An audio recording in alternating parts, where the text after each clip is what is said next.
কিন্তু এখন আমরা দেখছি যে তারা জাতির সাথে প্রতারণা করেছে এবং সেটা তারা বুক ফুলিয়ে সংসদে দাঁড়িয়ে তারা বলছেও তারা দেশের মানুষের জন্য কাজ করে যেতে চান। এটা আমাদেরকে সবসময় প্রেরণা দিবে। আমাদের সাথে আজকে যুক্ত হয়েছেন তুরস্কের একটি বিশ্ববিদ্যালয়ের প্রফেসর ডক্টর মোহাম্মদ নাদিমুর রহমান। তিনি দেশের বাইরে থেকেই যুক্ত হচ্ছেন। আমাদের সাথে আজকে যুক্ত হচ্ছেন অধ্যাপক এমএএইচ আরিফ স্যার। তিনি একজন বীর মুক্তিযোদ্ধা এবং অনেকগুলো শিক্ষা প্রতিষ্ঠানের পৃষ্ঠপোষক গাজীপুরে। সিনিয়রদের অংশগ্রহণের মধ্যে দিয়ে তাদের অভিজ্ঞতাকে কাজে লাগিয়ে জাতীয় নাগরিক পার্টি এগিয়ে যেতে চায়। আমাদের সাথে আজকে যুক্ত হচ্ছেন ঐতিহাসিক ফরাইজি আন্দোলনের নেতা হাজী শরীয়তুল্লাহর উত্তরসূরি আব্দুল্লাহ মোহাম্মদ হোসাইন ভাই।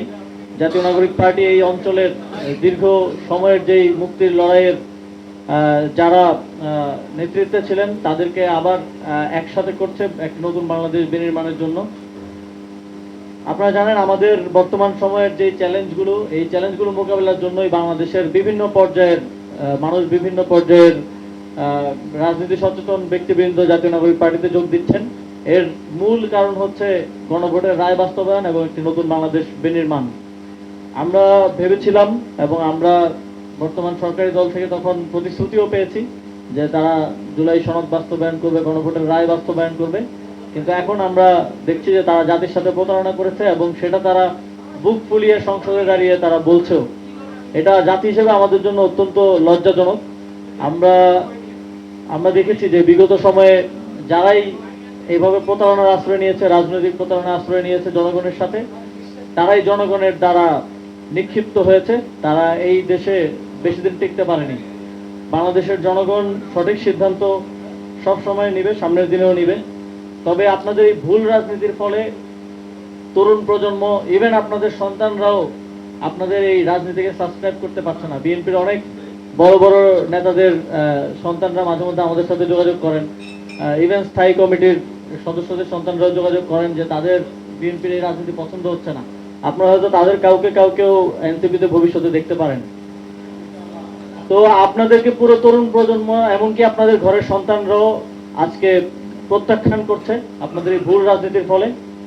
এবং বাংলাদেশে এটাই প্রমাণ করে যে বাংলাদেশে একটা নতুন বাংলাদেশ, যে বাংলাদেশের জন্য এত মানুষ জীবন দিয়েছে, এত আমাদের সহযোদ্ধারা আহত হয়েছে, এটা শুধু সময়ের ব্যাপার মাত্র সেই নতুন বাংলাদেশ বিনির্মাণ।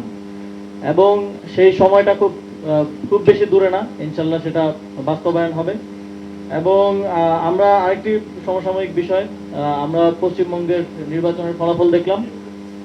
আমরা দেখছি যে বিগত সময়ে যারা পশ্চিমবঙ্গের সরকারে ছিলেন তাদের সাথে খুব সুসম্পর্ক না থাকলেও তারা বাংলাদেশকে নিয়ে খুব যে ধরনের বাজে মন্তব্য এখন আমরা বর্তমানে যারা আসছেন তাদের থেকে পাচ্ছি সেরকমটা ছিল না। তো আমরা তাদেরকে আহ্বান জানাতে চাই যে আপনারা বাংলাদেশের অভ্যন্তরীণ বিষয় নিয়ে কথা না বলাই ভালো। আমরা আমাদের অভ্যন্তরীণ বিষয় দেখার জন্য বাংলাদেশের রাজনৈতিক দলগুলোই যথেষ্ট, বা আদার স্টেক হোল্ডার যারা আছেন তারাই যথেষ্ট। এবং আমরা এটাও শঙ্কা প্রকাশ করছি যে যেই উগ্রপন্থীরা সেখানে ক্ষমতায় আসছে, আগামীতে আমাদের সম্পর্ক কেমন হবে কিংবা পরিস্থিতি কিরকম হবে, এটা নিয়ে এক ধরনের শঙ্কা আছে। আমরা বাংলাদেশের পক্ষ থেকে বাংলাদেশের সার্বভৌমত্ব এবং বাংলাদেশের মাথা উঁচু করে দাঁড়িয়ে থাকার জন্য আমাদের রাজনৈতিক লড়াই অব্যাহত রাখবো। আমরা স্থানীয় সরকার নির্বাচন নিয়ে আমরা শুনেছিলাম স্থানীয় সরকার মন্ত্রী তিনি বলেছিলেন এই বছরের মধ্যে অবশ্যই নির্বাচন অনুষ্ঠিত হবে, কিন্তু এখন আমরা আবার শুনছি যে এই বছর নির্বাচন তারা করতে চান না। আমরা দেখছি যে হোসেন মোহাম্মদ এরশাদ যেমন সারা দেশে প্রশাসক নিয়োগ দিয়ে রাষ্ট্র পরিচালনা করেছিল, তারেক রহমান ঠিক এরশাদের মতোই রাষ্ট্র পরিচালনা করতে চাচ্ছেন। তারা বারবার গণতন্ত্রকেই তাদের একমাত্র রাজনীতির বস্তু হিসেবে ব্যবহার করেছেন বিগত 17-18 বছর, কিন্তু নির্বাচিত হওয়ার পরপরই তারা গণতন্ত্র ভুলে গেছেন। তারা এখন সব জায়গায় ধরে ধরে লোক বসিয়ে দিয়ে, ইভেন যারা জনপ্রতিনিধি হতে ব্যর্থ হয়েছে, নির্বাচনে পরাজিত হয়েছে এবং যারা নির্বাচনে মনোনয়ন বঞ্চিত হয়েছে, তাদেরকে দিয়ে এখন স্থানীয় সরকার প্রতিষ্ঠানগুলো চালানোর, তাদেরকে প্রশাসক হিসেবে বসিয়ে চালানোর একটা পায়তারা চলছে। আমরা আহ্বান জানাবো সরকারকে যে আপনারা দ্রুত নির্বাচনের মাধ্যমে আবারও স্থানীয় সরকারের যে অচলাবস্থা আছে সেটা ভেঙে জনগণের যেই সেবার যে কাজ সেটা অব্যাহত রাখার জন্য স্থানীয় সরকার নির্বাচন আয়োজন করুন। এবং এরশাদের মতো দেশ চালালে এরশাদের মতো পরিণতি ভোগ করতে হতে পারে, সেটাও মাথায় রাখবেন।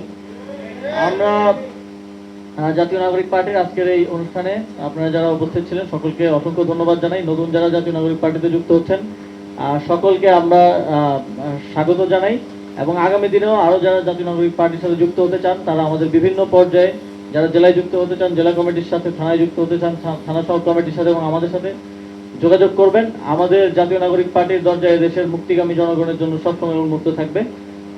আজকে আমরা এখন আমাদের নতুন যোগদানকৃত সদস্যদেরকে ফুল দিয়ে বরণ করে নিব এবং এর মধ্য দিয়ে আমাদের আজকের অনুষ্ঠান এখানে শেষ হবে।